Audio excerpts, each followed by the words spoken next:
you. Secretary Rubio, I am deeply concerned that you have overseen a systemic campaign to dismantle USAID, impound billions of dollars that this committee actually provided, and unilaterally remake the Department of State without the slightest bit of concern that you lack the authority to do that without Congress. It has created chaos, it's caused preventable deaths across the globe, and it has undermined American leadership. As Ranking Member Schatz noted, what you have done is outright illegal, a complete violation of bipartisan appropriation laws, the Impoundment Control Act, and the Anti-Deficiency Act.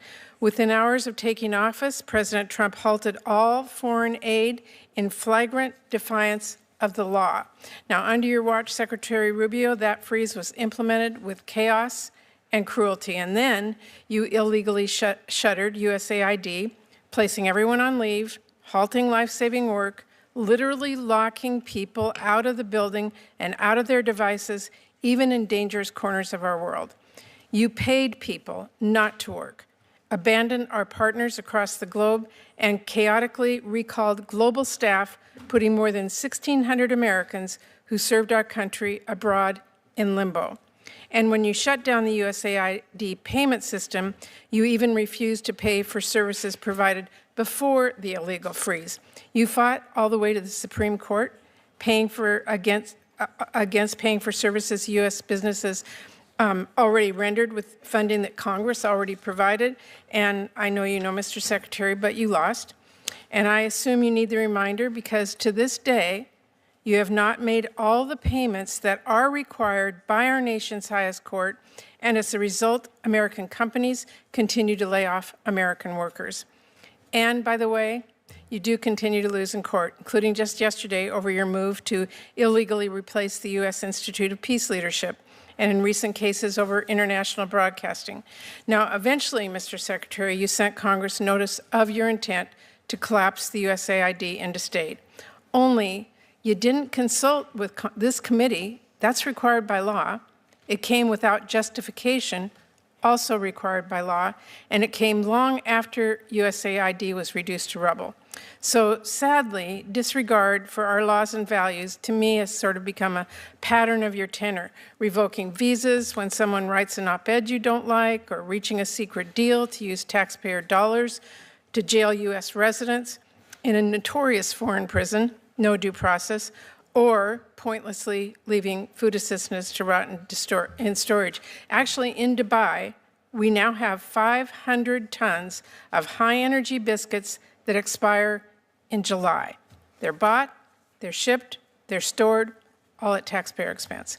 But you've condemned them to waste, and that is one example of many. Now, another pattern that I'm deeply worried about is transparency. We have pressed you for information. Our staffs have sent you countless emails and briefing requests so we can do our job here. There are hundreds of unanswered requests and no effort to address them. And Mr. Secretary, that's got to change. Even your plan to reorganize the State Department came with no information on the 270 offices you are moving to eliminate, the proposed layoffs, or how USAID would be merged into state. I won't ask you whether impounding billions of dollars is legal. It is not.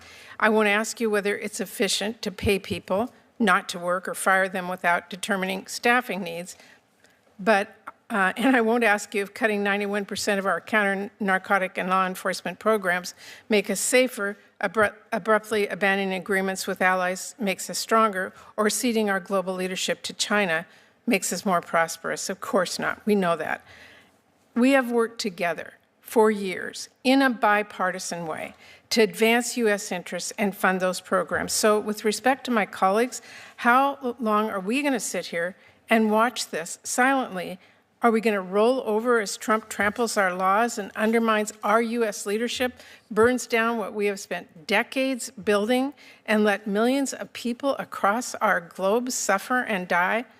Or are we going to stand up, push back, assert our constitutional power of the purse?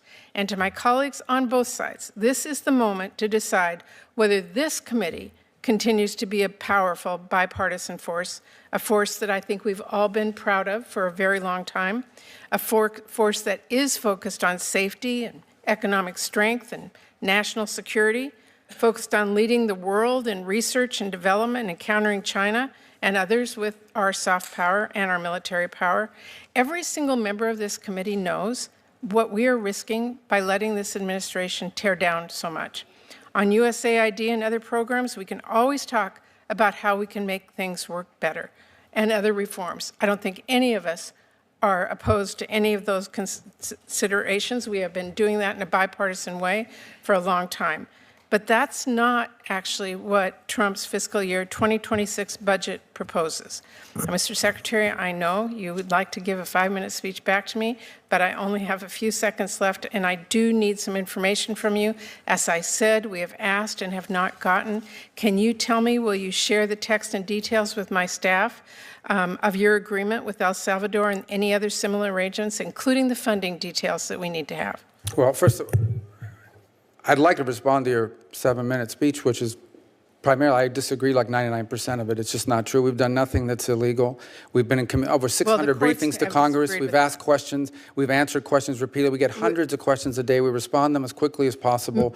And your characterization of the moves that we made Mr. Secretary, I would just tell you, we are here because we need the information so that we can write our budget and on a bipartisan. Well, you'll have the information you need to write a budget. Okay, so will we get the details on the El Salvador arrangement? Yes or no? Well, which Salvador arrangement? Your agreement that you've made with them about. But what agreement? The president of El Salvador agreed to take in 250 gangbangers, and we sent them. Funding details we have not gotten. We need to see what the costs are. Well, we haven't funded that. We've provided them law enforcement assistance. I know you just claimed that we cut all this law enforcement assistance. We provided El Salvador and other countries law enforcement assistance. They have the right to spend that money any way they wish. But they did us a big favor. They took 250 dangerous, trained out. We didn't deport any U.S. residents. No U.S. residents were reported. I'm not going to argue with you on that. Well, it's not an argument, but don't say we deported U.S. residents, because we didn't. I don't deport anybody. I'm not asking. But we didn't deport U.S. residents. I'm asking you whether we can see the details of the arrangements, including the funding details. I'm giving you the details. The arrangements are we provide law enforcement funding to El Salvador, among other countries. How they choose to spend that money internally is up to them.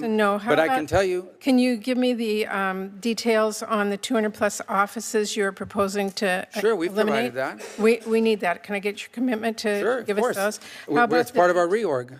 How about the details and justifications of your proposed rescissions from programs you claim are out of alignment with administration priorities? Are we going to get the details of that, funding priorities? On rescissions and empowerment and things of this nature, that's obviously an OMB function, and I would talk to them about that in regard to what's going to go on with that money. I can tell you the contracts we canceled.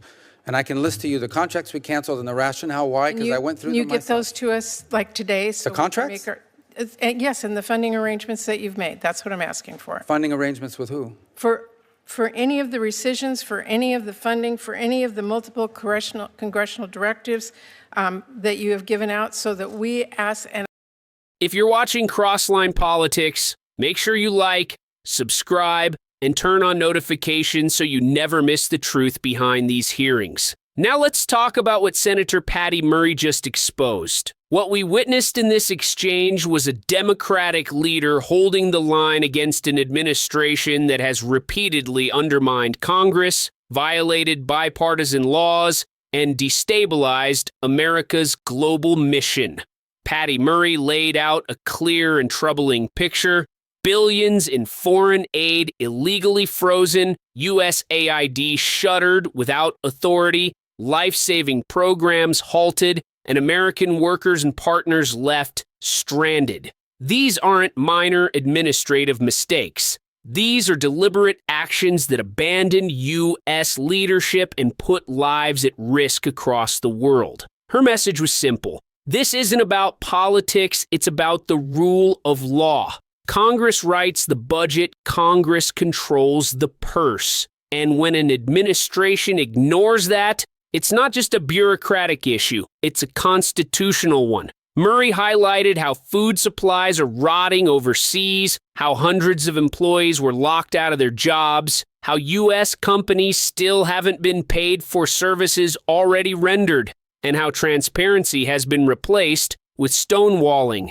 These are not isolated incidents. They form a pattern of disregard for checks and balances. Secretary Rubio's responses were evasive at best. Instead of providing the documents and details Congress has demanded for months, He denied wrongdoing and offered generalities. Meanwhile, Murray pressed for answers on the El Salvador agreement, on dismantled offices, on canceled contracts, and on billions locked away without justification, and the public still doesn't have those answers. As a left-wing patriot, I believe in strong global leadership, accountable governance, and the rule of law. Senator Patty Murray stood firm in defending those principles today. She reminded this committee and the country that democracy requires transparency, oversight, and respect for Congress's authority. If we let administrations operate in the shadows, we lose the very foundation of our system. If you want more clear, fact-driven political analysis, stay with Crossline Politics. Make sure you like and subscribe and join us for the next breakdown.